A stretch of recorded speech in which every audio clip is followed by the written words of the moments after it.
Граѓаните на почетокот на септември или крајот на октомври ќе може на референдум да се изјаснат дали го прифаќаат договорот од Преспа со кој се става крај на спорот за името со предлогот Република Северна Македонија за севкупна употреба.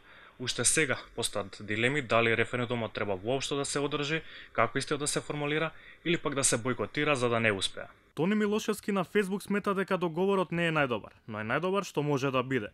Референдум задолжително, сепак тоа го ветија сите политички партии, а и да не ветиле за вакво нешто, мора да се прашаат и граѓаните, и истиот да биде обврзувачки, но без цензус, за да се избегнат секакви бойкоти.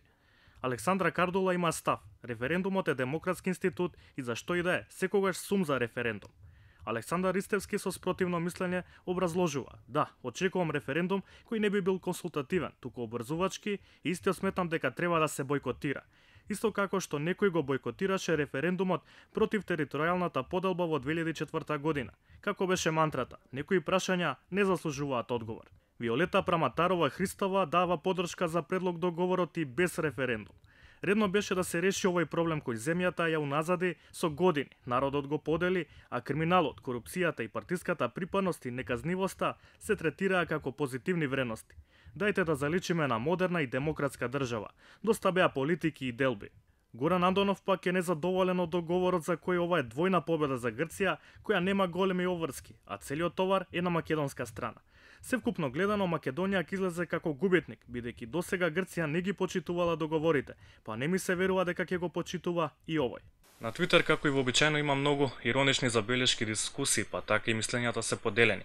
Некои се заложуваат референдумот да се одржи, додека пак други се сомневаат во легитимноста на неговото организирање. Бојан на Твитер пишува: кој може да е против референдум? Мнозинството на граѓани ќе си ја донесат одлуката за одење напред или назад и ќе си ја одреда судбината.